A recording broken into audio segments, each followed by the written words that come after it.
Okay, we will begin now. Got the attendance sheet going around. We have a few important days, important things coming up that I have sent out an email about, and I will again.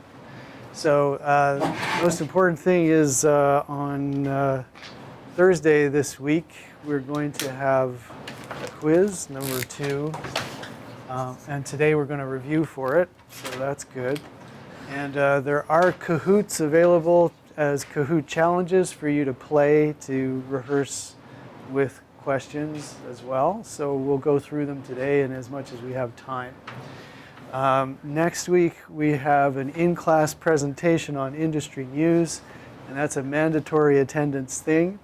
So I emailed just to confirm that the date is actually November 5th because I hadn't adjusted it in one place and all the many places that I put that up. So November 15th is a short industry news presentation. I'll be sorting you into groups, and you'll hear about this before or when you take the quiz on Thursday. I'll sort us into groups, and each person would be required to find one news item and summarize it in 1 minute and present it before the class on November 15th. So this Thursday, November 8th, a week in advance, I'll have you sorted into groups. I'll tell you what company or what part of the industry you'll be summarizing a single news story on. So you'll know that on Thursday. You should be able easily to search the internet, Google News or whatever, find an important piece of information about your topic, and it really is just going to be, was there a merger between AT&T and Time Warner or something like that? And find a news story, summarize it for a minute, and be ready on November 15th just to tell it to us. And that is a mandatory day for everybody to come into class. So we'll have plenty of time to talk about that on Thursday after we finish the quiz. So that is going to be Thursday, 11/8. The presentation is Thursday, 11:15. And then after Thanksgiving, there'll be a little content discussion. So this will be conducted online. And then there's the research paper coming up due last day of class, December 13th. And then the final exam, which is on December 18th, of course, and we will review for that before we break up. And, so the exam is during the exam period. All right, so questions about what's coming up? The next 2 weeks, basically, you got to keep your eye on the ball. Okay? Good. So today's election day, November 6th. I encourage you to vote, right? Tomorrow is equally important in terms of our class. It's the last day to drop the class. If you are headed towards failing the class, I suggest that you drop it before the end of tomorrow. So looking at your grades now, you've received a midterm grade which is out of 250 points. And of course, you can always find your grade here in Canvas by clicking on grades, and it will take you to see what your grade currently is. I've mapped it out for you a little bit in terms of what the points are worth on the way in. So in order to pass the class, you need to make at least 350 points going forward. There are extra credit opportunities for those who did not do their term paper in the first part of the semester. But as you'll notice, there's another one coming up. And you pretty much have to do it in order to reach 350 points. So 1 out of 4 extra credits has passed, but there are still 3 extra credits, which could give you a total of 100 points if you would do them.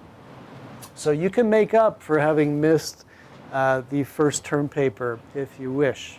But if you don't, I can't read your mind, but I don't understand why you're still in the class if you don't intend to do that, but rather intend to fail at the end.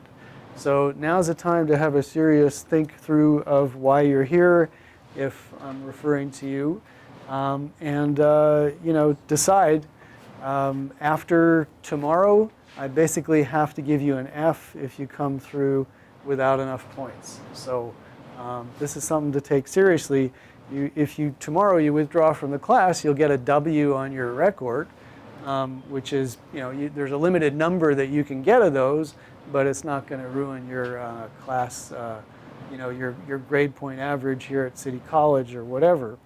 So I would take a W rather than an F, but I leave it up to you. Again, I can't read your mind. I've invited people in to talk during office hours, and I'm always available to talk now if you want, and I'll be in my office starting at 11 a.m. this morning. So if you need further discussion about this aspect of things, do it. But if you look in your grades and you've got like 100 points or something, if you intend to do the extra credits, then you could make it.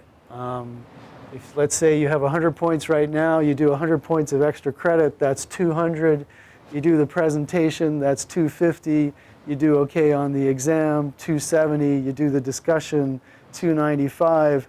You do a term paper, and you could easily be, set to pass the class even without the final exam, right? So if you skip the term paper, then you are playing it really dangerously. Yeah, but it would be possible. So again, if you want personally to go through this and we look at what you've done and your points and stuff, come to my office at 11. We can do it. Otherwise, my recommendation, if you're heading towards failing, is to withdraw. Okay? So there we are. I'm just checking chat to see who's here, say hi and stuff. Okay, so that is a grim topic, but now we're on to review for this upcoming quiz. Head off into the modules for a sec. I can show you where the review page is. It's not required to come into class to write this quiz, so for those who are streaming the class, you can write this online review quiz 2. So yeah, you can write this at home or you can write it in class. I'll print out a bunch of copies to be written in class for those who usually attend. Here's a review sheet. So as we usually do, there are Kahoots where you can try out the Kahoot, see how you're doing in terms of review. 25 questions, either multiple choice or true false. It's very much like the last quiz and the midterm that we had. We're covering chapters 7 to 9 of the textbook, so that's advertising, audience measurement, and today we're just going to dip into enough of social media in order to do the exam, and we'll finish it up. The quiz, and then we'll finish it up after the quiz next class. So you can take the quiz in class or online during class time on November 8th. Okay? So if for some reason none of that works for you, we can schedule another time if necessary. You better get in touch with me before we start. Okay? Righto. So let's see here.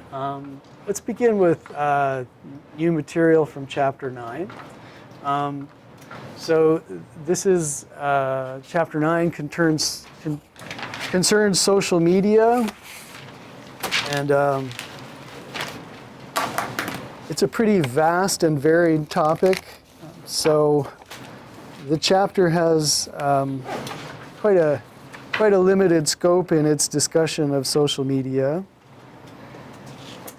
I'm just looking through to see what's important for us. So we're just going to hit the highlights right now. Before Facebook, which many people consider to be, the big breakthrough for social media because it broke out of a younger demographic and into like massive global success with billions of users. There was MySpace. Did anyone? That would be old.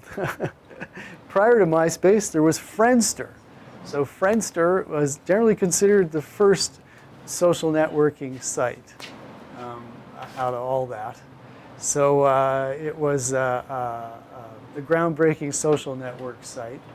The underlying technology, the fundamental technology of social media is still hypertext markup language. It's still HTML. So it was a thing prior to our mobile phones, but it has certainly taken off based on the success of social media apps in mobile phones. Of course, social media sites still make their money through advertising, and what they can offer that regular media advertising can't offer is very, very fine-grained data about their users. And so it seems that people have been happy to give up a lot of personal information in order for the ability to participate in social media. And Facebook has been able, as just one example, has been able to come up with basically hundreds of small categories of users who are, very, a lot is known about them compared to television and radio advertising, which can only tell us some broad demographic characteristics and then connect users with particular zip codes and what we know about consumers in those zip codes. Cable TV can do about the same thing. But when you get into social media, you know all sorts of things about people, their exact age, their exact identities, some of their interests, their personal interests. Do they travel? Do they have kids? You can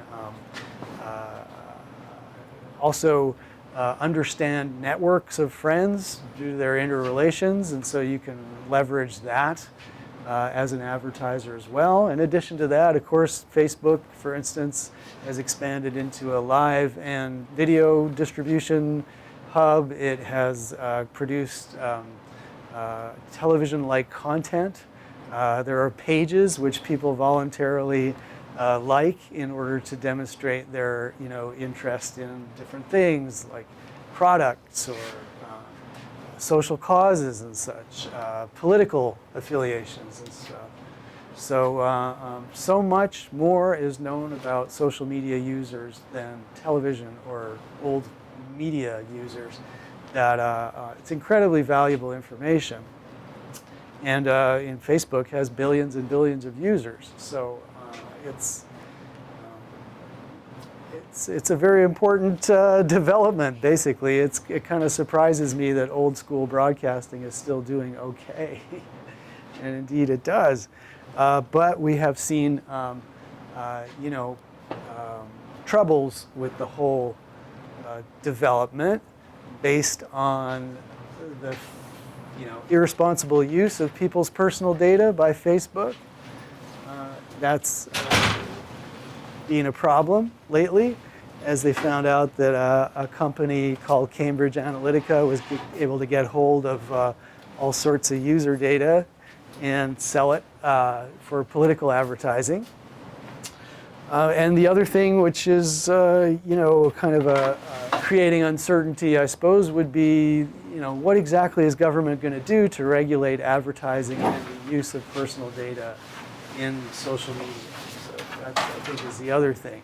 The companies themselves, whether it's Facebook that owns Instagram, are simply pointed towards growing and growing and growing and providing more and more services, which will keep their user base engaged with the site, doing stuff with the site.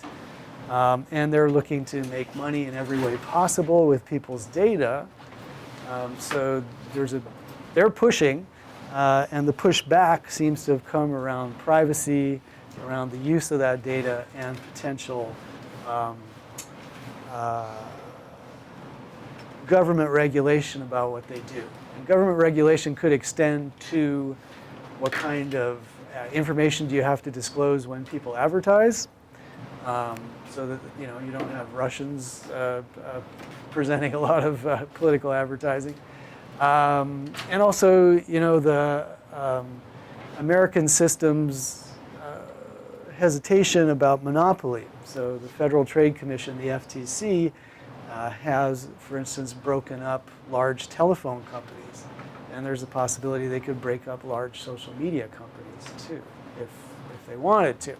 So, for instance, when Mark Zuckerberg went before the Senate to explain, Russian interference and talk about, Facebook's responsibility towards understanding who's actually advertising in their system, or posting pages and such.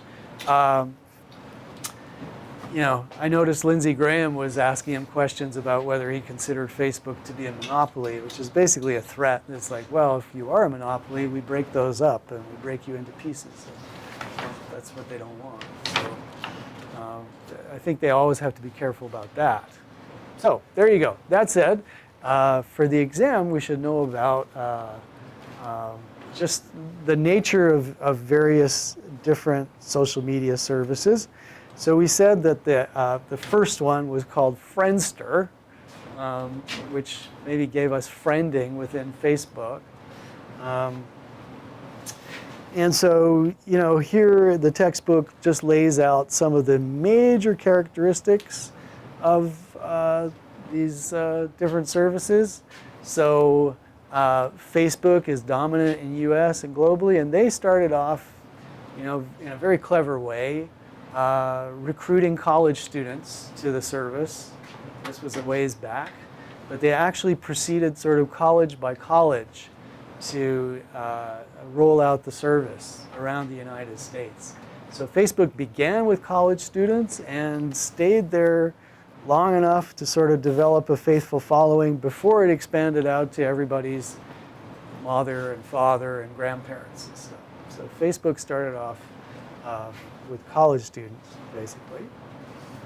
YouTube, we know it obviously as the world's most popular online video site, billions of users, and it's a great example of how user-generated content can pull a lot of people to a site.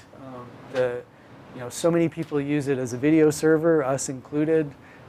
It's easy to forget that there's a whole social part of it, and that people are busy posting videos, interacting with each other in comment sections and stuff like that, and the whole development of the influencers, YouTube personalities that develop large followings of people subscribed to their channels or who watch their material, and that can be turned into a money-making proposition. You can make your audience available to commercial interests and make money that way, which is pretty cool.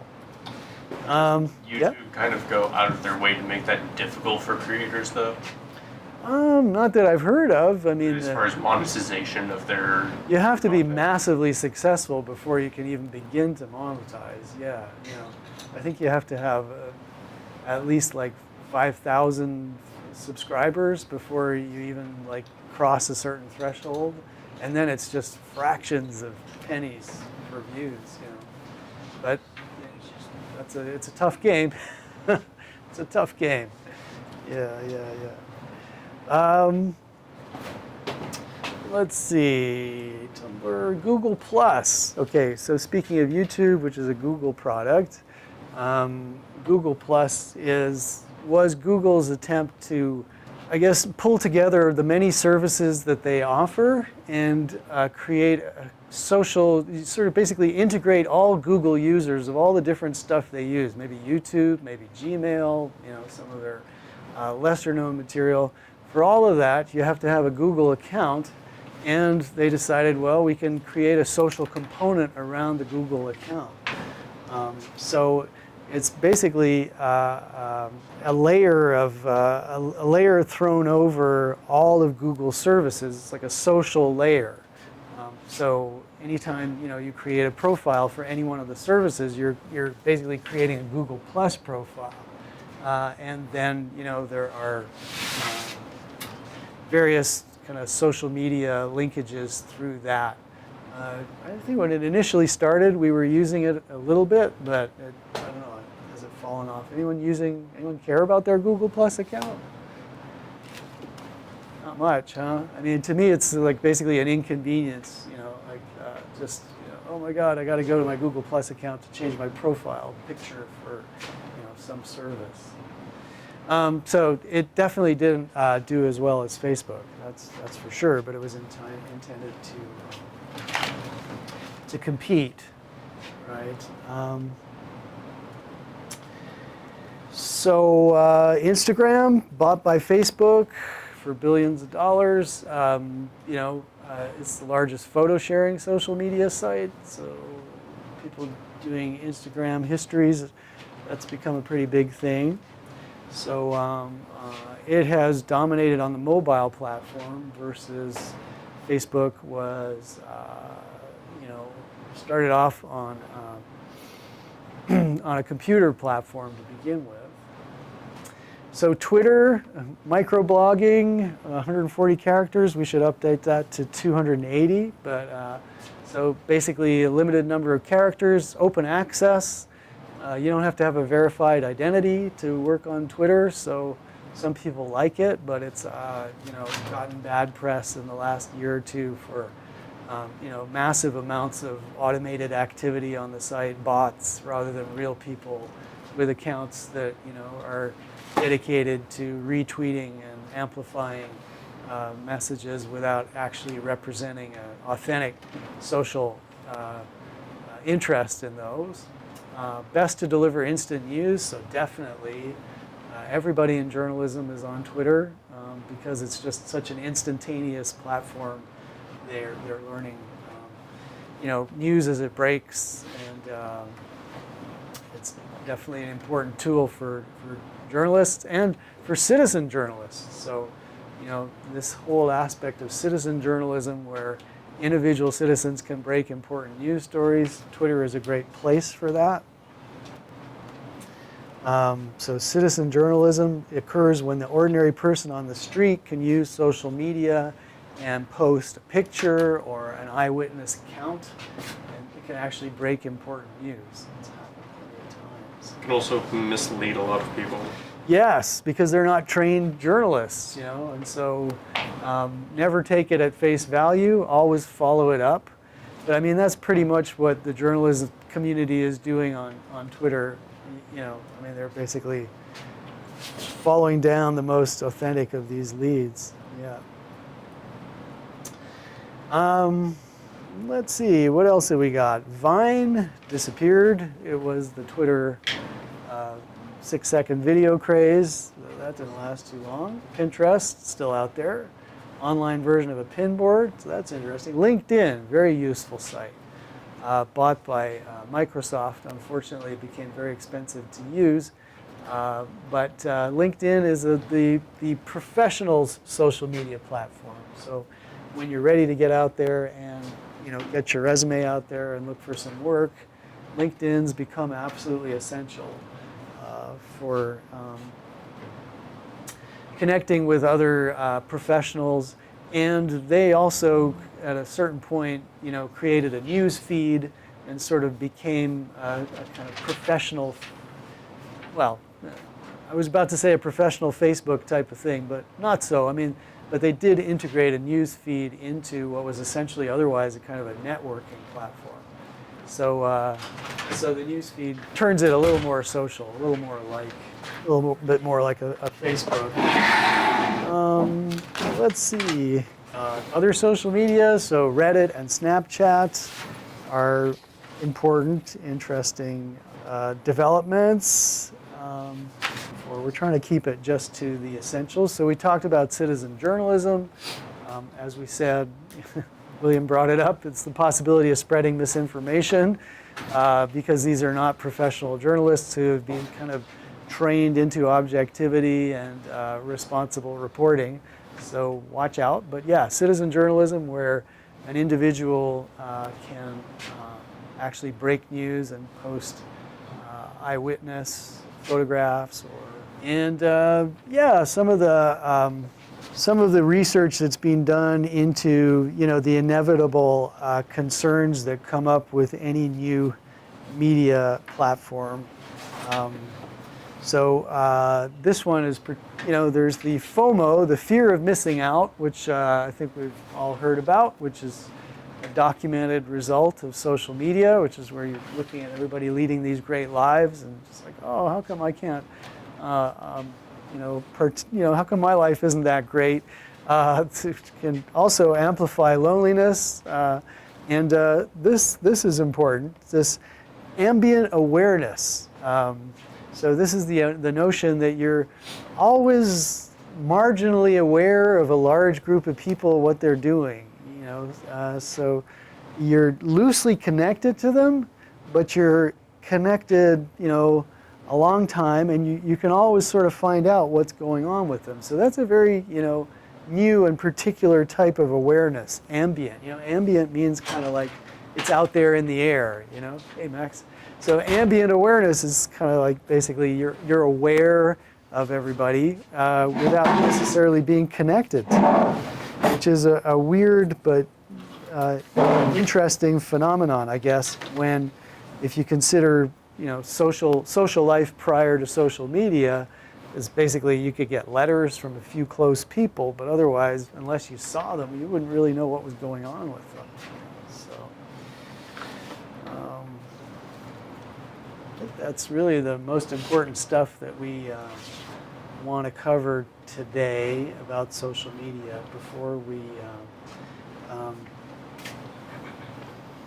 dig into some other stuff. So ambient awareness likely to intensify as, you know, we get more and more involved in technologically mediated relationships through social media, let's say. Again, this is probably more of importance to your demo than to mine, because my demographic, there's a lot of people who don't even use social. So let's try out a Kahoot now based on what we just learned. And we can see I probably have missed a couple of things, of course, and rush through all of it. So as you know, the Kahoots are out there to study with, and the questions that are on the exam. Sorry, I'll get you back. Let me just leave that pin up there for you. I just wanted to show you, though, again, there's a page on our Canvas site with all the 3 Kahoots. And of course, the questions that are drawn for the quiz are very much like what you would see on these Kahoots. Just there'll be fewer of them, because on the Kahoots there must be 50, 60 questions. Which service is considered to have broken the ground for the social networking sites of today?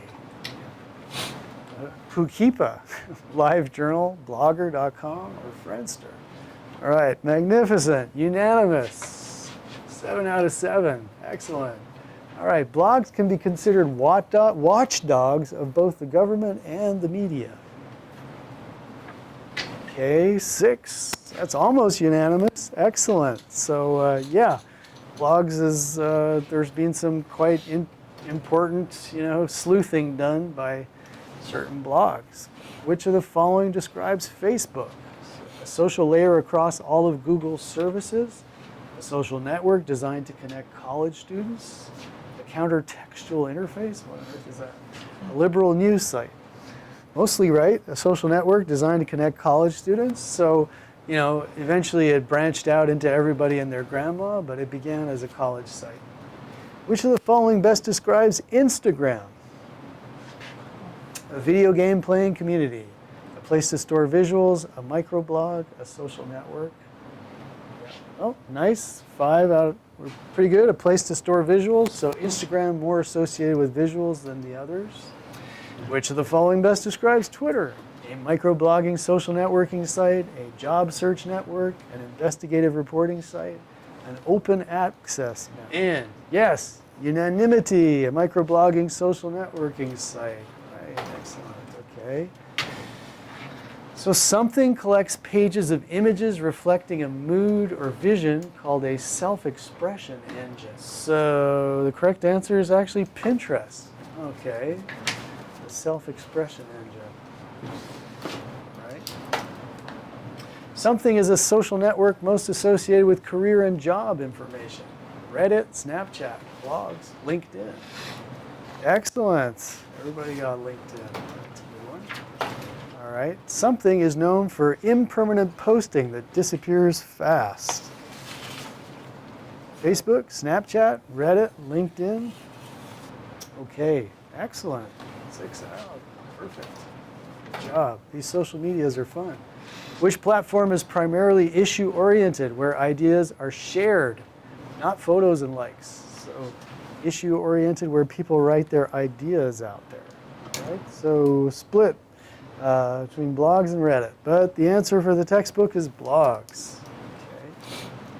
Something occurs when the ordinary person on the street using social media observes and reports.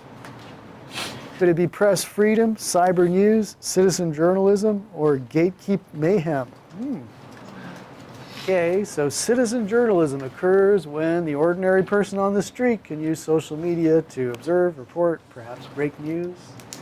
Okay, excellent.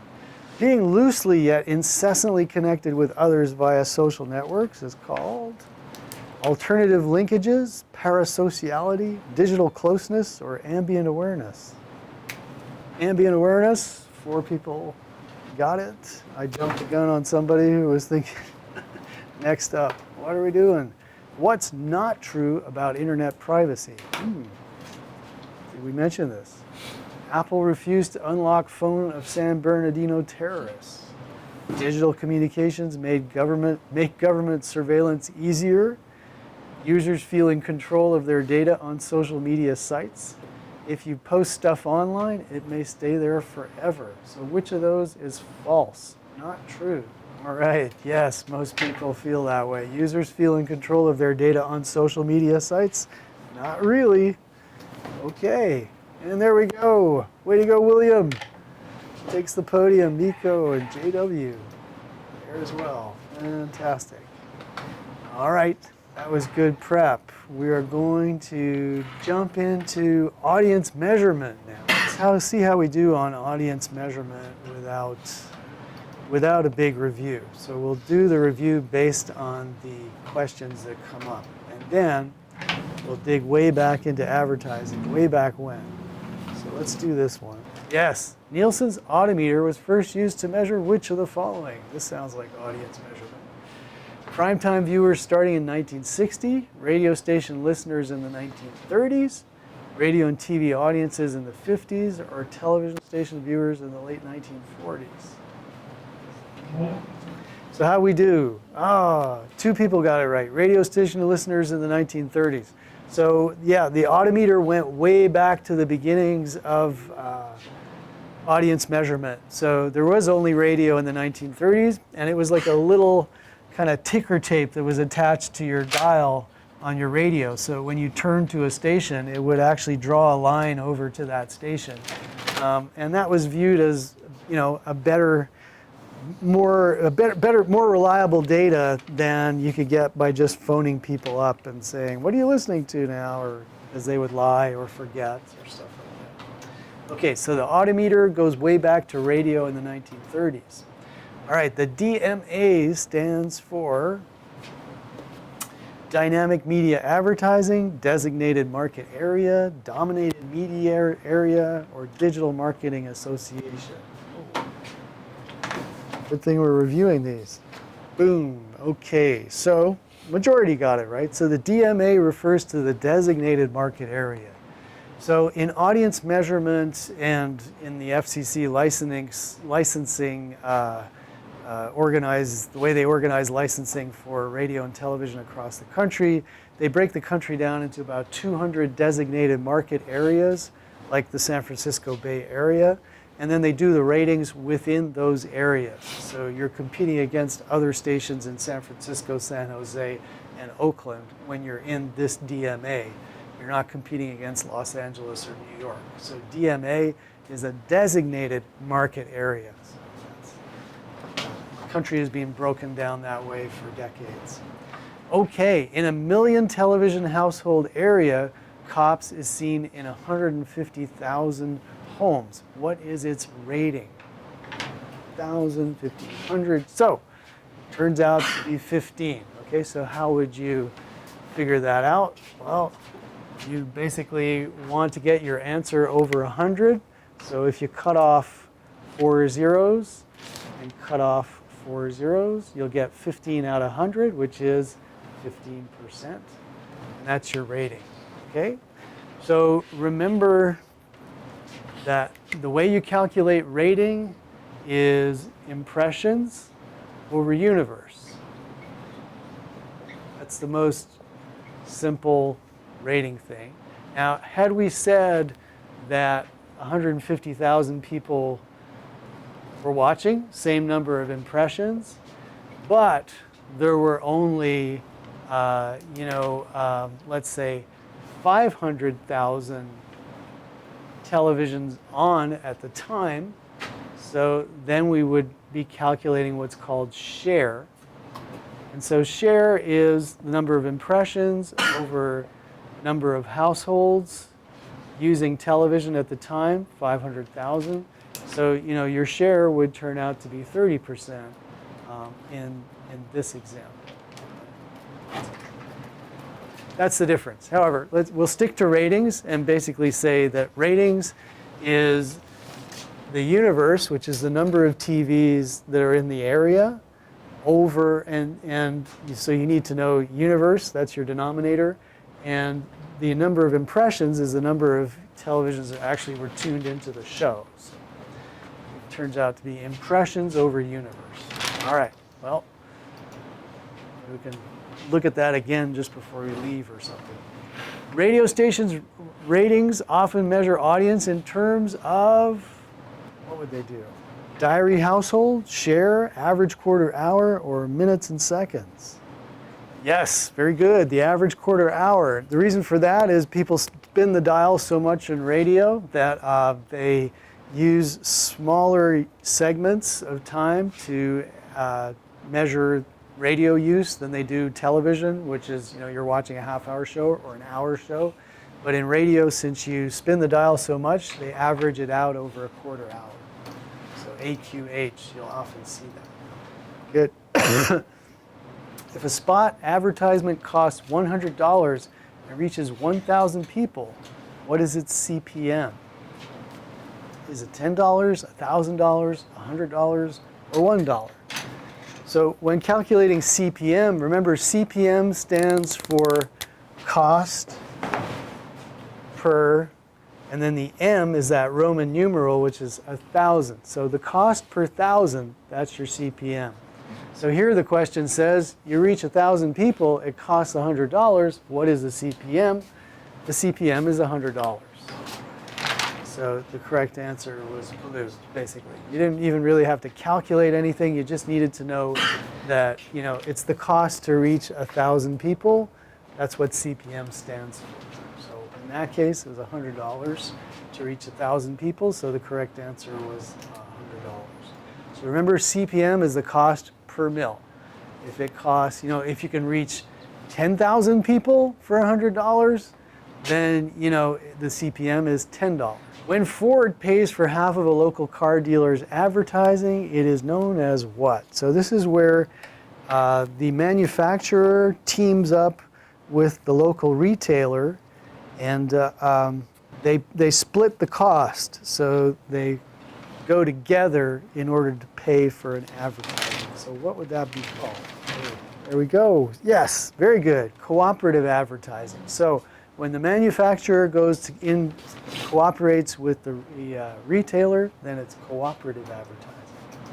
All right, next one. Nielsen's PPM. It's a device.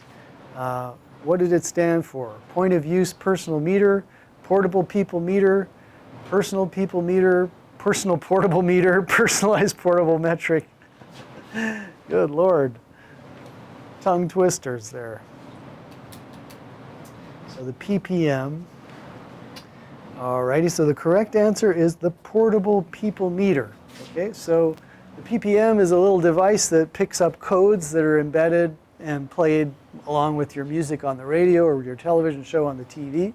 They're such high frequency you can't hear them, but the little PPM, the portable people meter, picks it up. So imagine for radio, you're all over the city, you walk into the supermarket, the radio is on, it will pick up and know exactly what station you heard while you were in the supermarket. So that's why it's portable, and then, it's carried with people. So that's sort of the way I try to remember it. Portable. Okay, diary responses can be inaccurate, but ratings based on metering devices fix those problems. So here's the notion that the diary method of tracking what audiences use was flawed. Have all of the problems been fixed by using the PPM, right? So yes, the answer is false. there are still big problems in terms of getting a representative sample together that accurately represents your entire audience. Just remember, you may have, a few hundred households who are representing an entire market, an entire designated market area. They have to represent properly the number of Hispanic listeners, the number of Black listeners, the number of Asian listeners. However they track it, you have to have a representative sample. Okay, ad exchanges are most common in which medium? All right, so the correct answer was the internet. So ad exchanges came about when small bloggers teamed together in large exchanges and pooled their audiences into sometimes audiences of 1 million or more. For instance, dozens of blogs that are dedicated to makeup might get together in an ad exchange and sell advertisements to Sephora or other cosmetic companies to their audience, and because they can aggregate them all in an exchange, they do a lot better. Okay. So during some kind of period, Nielsen sends diaries to sample homes around the country. So 4 times a year, there's something called meter supplementals or sweeps or scatter ratings or stunting. What do we call that period of time? 4 times a year. Okay, there are the sweeps. Nice, everybody got it. I love it. So the sweeps 4 times a year. Ratings explain why viewers and listeners prefer certain programs over others. Can ratings tell us why people like a show? And so it's false, that's right. Ratings can only tell us who watched, not why. We don't know. We have to interview them to find out. Barring an unlikely event, shares are always larger than ratings. So as we saw over here, your rating is calculated based on everybody who's in the market. Your share is calculated on a smaller number. The denominator is smaller, only the number of TVs that were actually on and tuned in. So there could be half as many TVs as there would be, half as many TVs on as there actually are in the market. So that means your share is going to probably be higher. Nice, okay. So we got that. Shares are higher than ratings. Which of these is an actual audience measurement challenge faced by online advertisers? Great, unanimity, all of them. So that's good as we move on. Which of the following is used to set online advertising rates? All right, 2 people got, hits, cost per click, and cost per transaction is the correct answer here. So imagine, you have a website, and you have advertisements on it that people could possibly click, and you also sell something on your website, all right? So every time someone goes to your website is a hit, you make money for that. If someone clicks on one of the advertisements and it leads them to another page with information about the product, that's cost per click. If they choose to buy something, which is somewhere on your site, that's a cost per transaction. And you also get paid by that person who, that company who put that up there. So hits, cost per click, cost per transaction are your options for making money on the web. And finally, audience activity is more important than audience size in mobile or social media ad campaigns. All right, excellent. Unanimity, that's right. So when it comes to mobile and social media, what they want to see is a lot of liking, a lot of sharing, a lot of activity versus the sheer size of everything. Yeah. All right, cool. Way to go, Chow. And we will finally get into our advertising chapter, which is chapter 7. So we have enough time maybe for 5 minutes to hit the highlights and then play the final Kahoot. So we're going to go way back when to advertising, which was kind of an extended period of time there as we had those in-class presentations. And I remind everybody just November 15th, we have the industry news in-class presentation. So we'll talk more about that next class, get you sorted into groups, and you'll know what you have to research a little industry news on. So let's take some look for some highlights in advertising here, just to get started. So in terms of electronic media, the advertising was called toll broadcasting in the beginning because you outright bought airtime. And it wasn't spots at that time. It was actual, you could buy 10 minutes. So in fact, first advertising in 1922, 10 minutes on WEAF. It was a real estate company that talked about, a development that they made, and they were selling those houses. We gradually transitioned to spot advertising, which nowadays is commonplace. So this refers to 60-second television spots or 60-second radio advertising spots that are sold. So on the way going there, we also had sponsor controlling and sponsoring an individual show. So that could be, the drama hour brought to you by General Electric. So that was pretty common in the 1940s and 50s. You would have sponsors actually taking over an entire show. But in the 60s and on, gradually transitioned to spot advertising where 1 minute's ads are sold in radio and television. If you look at things like podcasting now, you'll still find sponsors, and of course NPR has sponsoring agreements, but in commercial broadcasting, it's largely spots. So spots are actually sold in also what's called clusters. So you've got 60-second spots, but you can cluster them together like 4 or 5 within a break in your show. So that's another advantage to having spots, is that you can put a whole bunch of little advertisements in a break. In television, the spot was the dominant way of advertising. And it gave rise, the way that we count impressions means that every time somebody sees your television commercial, that's an impression. It's impressed upon you.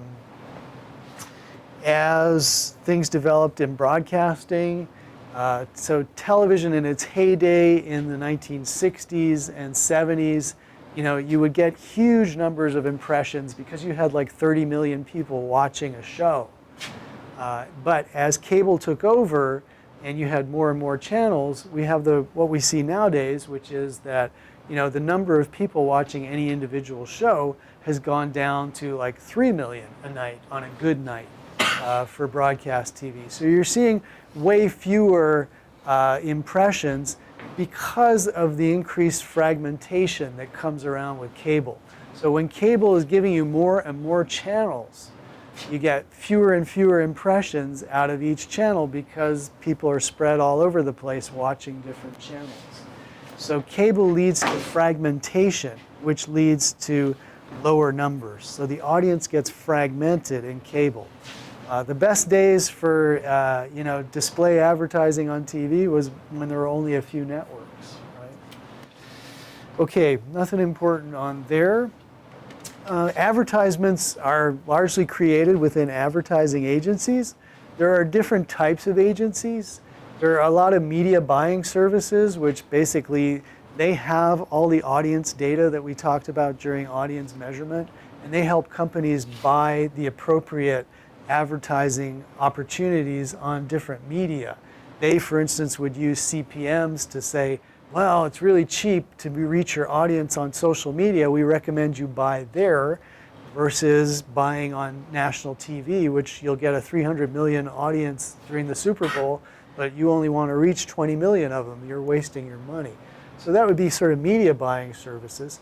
A full service agency would give you all the media buying savvy, but also they would produce and do the creative side of the advertisements themselves. So they plan, research, create, produce, and do the placement.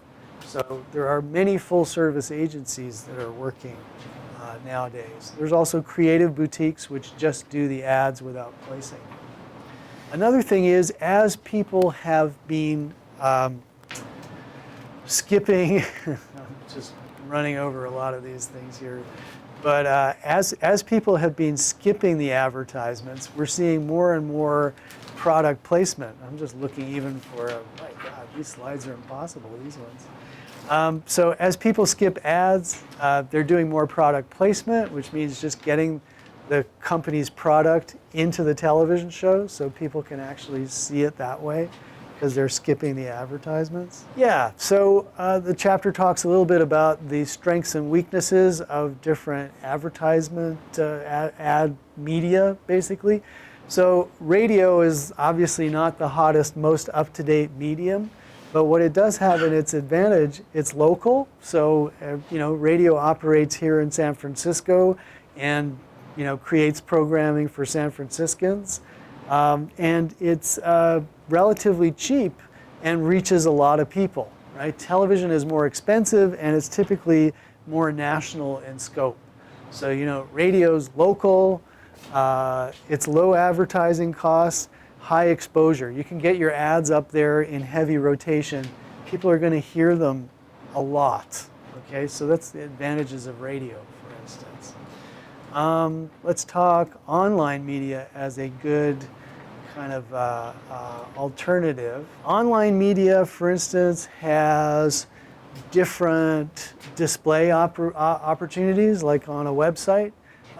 You can buy banners. You can buy sort of a banner tipped on its side is called a skyscraper ad. So running right down the side of the website, skyscraper ads. So you got banner ads you can sell up here. And it's also very interesting, just, you can have ads which basically conduct an auction right on the website. Before you even see it, as is loading up, all these automated systems decide how much someone is willing to pay just to put their little ad in that square. So it's quite interesting how that works out. And let's just have a look at anything else, or I think we only have 5 minutes left to do the Kahoot, so let's do the Kahoot. Behavioral targeting tracks users' online activity to deliver customized ads. Okay, this be true. All right, so thank you for participating in that one. That is not on the exam, but it is true. All right, next up. Television commercials are aired in groups called clusters or pods. This is a long one. All right, excellent. That is true. That's right. So your 60-second spots are aired in clusters or pods of 4 or 5 spots in each break. A program containing ads for a variety of products and brands is supported by. So in other words, you could have one option, which is just one advertiser supports the entire show, which is how it used to be. And now we have a show which is supported by tons of different products and brands. So, okay, that is spot advertising. That's the idea. I know it's weirdly worded, but it's the idea that in a half-hour show, you might have 10 different products and brands which are advertising in the show. Versus in the old school days, like your GE drama hour, GE was the only advertiser. More channels, more cable channels. So when cable came in, we had a lot of different channels instead of just the 4 networks that were available in the 50s. What did that lead to? Higher ratings, audience fragmentation, increased revenue, audience fatigue. So the correct answer is audience fragmentation. Remember, in the old days with 4 networks, 30 million people would see your ad on a given night. Nowadays, you're lucky if 3 million people see it because the audience is fragmented. They're everywhere. Product placement occurs when careful framing of the shot so the product is in the center. An audio cue highlights each appearance of the product. Ding!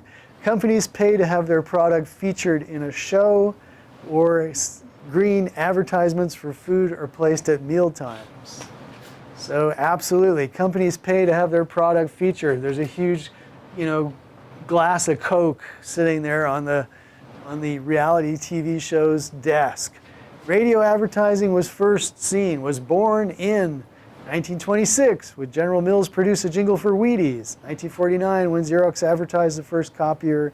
1919 when KDKA aired an advertisement for Westinghouse.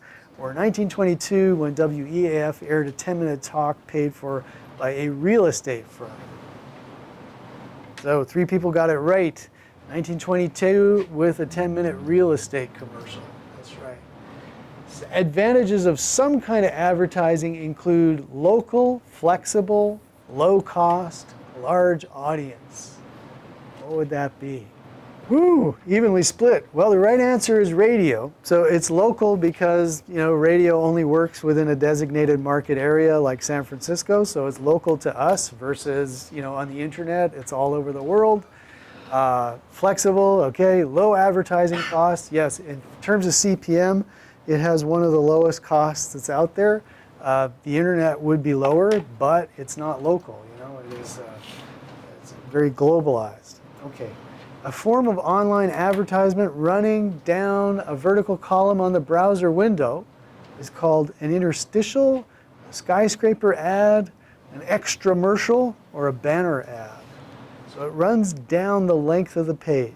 3 people got skyscraper. It is a skyscraper ad. That's what it's called in the business.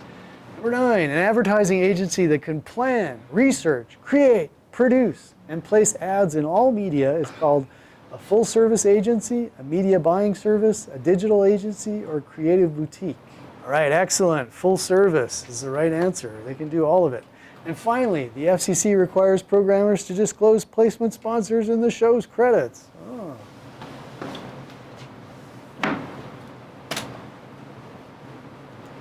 True. It is true. Yeah, if you product place, you have to put that into the show just to try to keep it honest, so that you do state, yeah, they're paying me to do this. I didn't decide that it was the best blender. They paid me to say that. All right, so next class, you do not have to be here to take the exam. You can take it through Canvas, but it's only open during the class time. So either be here or take it during class time. And then next class, we will start to discuss how to prepare for the next graded assignment, the 50 points for the industry news presentation. Good luck on the exam. I'll see you next class.